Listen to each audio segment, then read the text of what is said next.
Hello faithful viewers, and welcome back to another non-Transformers review. This time we are looking at Dr. X from the Action Man franchise.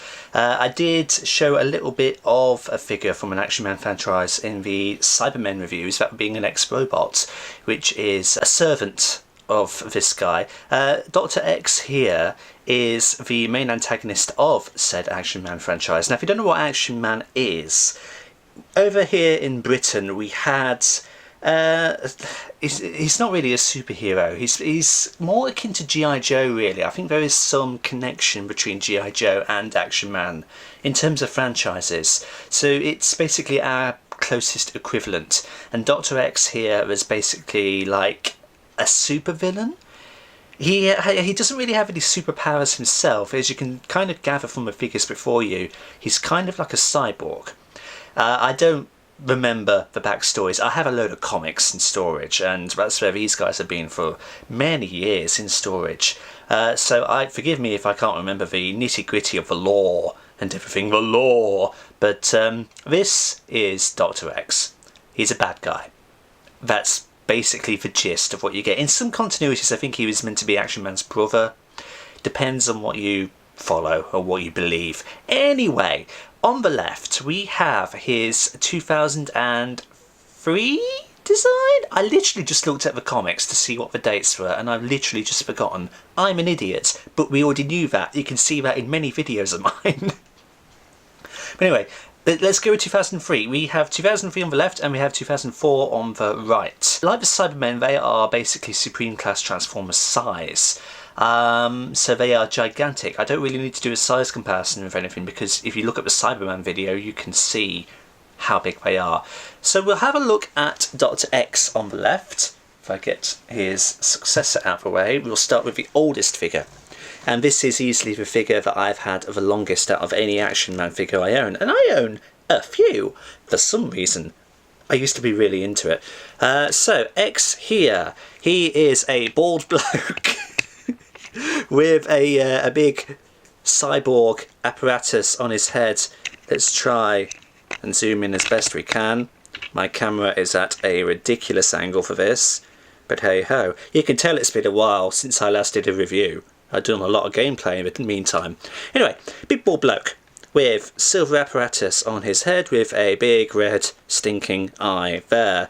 He is rocking like a Tony Stark goatee deal there. You can see this silver stuff goes all the way around, almost like a hearing aid on his ear. Purple chest, I suppose, with a big glorified X logo, really selling your brand there, mates. A big static mecha arm here.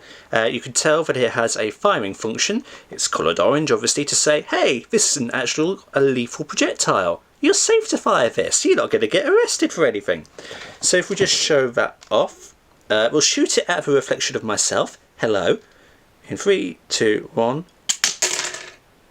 I think there is a way to get these to fire individually, so just bear with me. If I very carefully depress the trigger.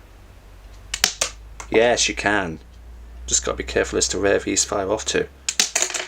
Well, I fired 2 at once there. But anyway, with a little bit of jiggery pokery, you can get them to fire off individually, is what I'm trying to say. There is quite a bit of nice detailing on this arm. You can see all of these tubes and wires and whatnot sculpted across the top of the arm. You've actually got a thing there. It's hard plastic. It would be nice if it were flexible. Well, mind you, with a little bit of pressure you can get it to warp slightly, but don't do that or else you might break it. And then there's some underside detailing there. That's really lovely to see. If we carry on, you can see you've got this fabric for the cargo pants sort of thing. It's a bit rough. And then you've got this massive black trench coat, and it's like not a brick, but it's so rigid and coarse and rough and irritating. No, it's not sand. But anyway, you can see that there's not a lot of flexibility to it. It's just a static piece. There's, you know, flexibility in there to a degree, but you're not going to get it, you know, flapping about like a proper trench coat. So it makes it a little bit cumbersome, and in terms of articulation it will get in the way a bit. And then you've got proper rubber boots, which you in theory probably could slip on and off. I don't want to because I don't know how to. Nice detailing on there. You can see that there is sculpting of laces. The undersides have some nice... In terms of articulation of this first Dr. X, he can do an exorcist twist with his head. His arm can go all the way around like that, and his wrist can rotate all the way around, and that's it. For his other one, it can go all the way around, and that's it. Yay! In terms of the waist and all of that, he can spread his legs a decent amount, but obviously all of this is going to get in the way. He can't go back at all because blur, but he can go forward impressively, he can bend impressively, and he would have ankle articulation, but of course there's a big rubber boot there and that stops it. So that's the first X. Let's take a look at the second one, who debuted roughly a year later to my knowledge.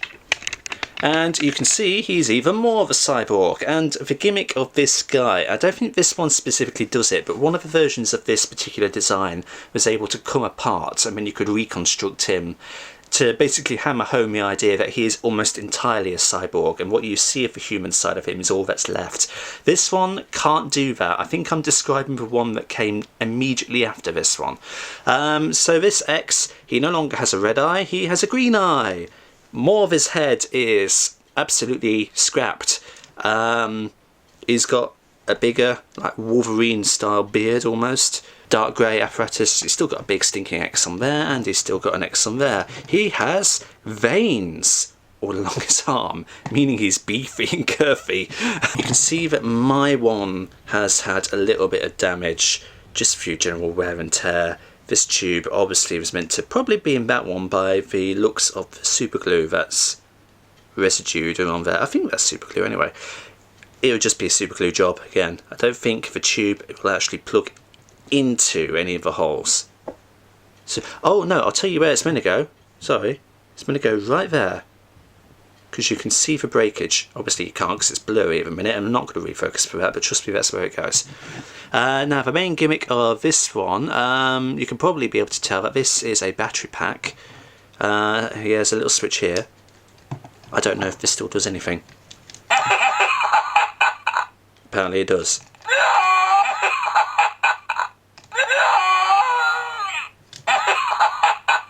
And let's switch it off, because that can be incredibly annoying. He has a scream and a laugh, and I don't think he has anything else, but I could be stood corrected. The rubber tubes, that's really nice and flexible. Green pants, just plastic now, no cloth on it at all. Moulded feet, so no extra boots. We come to his left arm, and you can see he kind of has two. So you're not merely meant to have both of them on at the exact same time. You're meant to switch and change depending on what your tastes are. But you can have two, and they are connected by ratchet joints, by what it sounds like. I can rip this off. So let's have a look at one at a time. He has here just a standard robot arm, which has basically no articulation to it whatsoever, except he can go up and down. There's nothing at this, quote, hand. It is just like a static claw. And yeah. So if you want to have him looking vaguely human, display him with that one. However, alternatively, now you have the exciting arm. The buzzsaw arm, and this thing has a little gimmick, and this surprises me a bit that this actually got past quality control and all of that. So you have this pull cord under his elbow, which you pull, and if you release, it creates real sparks. That's a bit dangerous. Fortunately, it is all, you know, covered by this plastic here, but still, look at that. Modern toys, I don't think, would get away with that, just because safety, health and safety.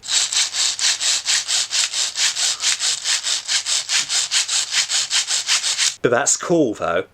I cannot deny that is really, really, really cool. But frightening all the same. In terms of articulation then, we shall just pan up a little bit. For his head, he has a little tiny bit of swivel, but of course all of this apparatus here and all of this collar really stops him from doing anything. His arms both really have the same degree. They can go up about yay high, they can go back yay high, and that's it. For some reason he feels really sticky there. Don't ask why. I don't know why. I don't know if something's leaked on him, or if it's just the plastic degrading. Not very nice to touch. What else do we have? He can split like that. You can tear his arm off like that. So, beautiful spread. He cannot go back there at all, but in terms of a forward kick, it's less impressive than his predecessor. At the knee, he can bend only about that far, so again, it's less impressive, amazingly. And then at the ankle, he has a bit of forward and back tilt. So what do I think of these figures overall, and why am I even showing them to you? Well, I think they're fine. Really, that's the biggest compliment I think I can give them. They're fine. Figures of this big tend to be used for really two purposes. Intense play by kids, or to look good on a shelf. And I think they both do check both boxes, but they're not my personal cup of tea in terms of what I'm looking for from action figures. You know, they do look nice, but they have an over-reliance in gimmickry. This guy on the left has his rocket launcher, and the guy on the right has his buzzsaw. Really, that's all they have going for them, in my personal opinion. Other collectors of this brand may feel differently, and they may be really interested in having these in their collections. So by the time this video goes up on the channel, I will more than likely have put these two on eBay. I think I do want to move them on to homes that would appreciate them a lot more than I do. As you can see from this review, they are in pretty good condition.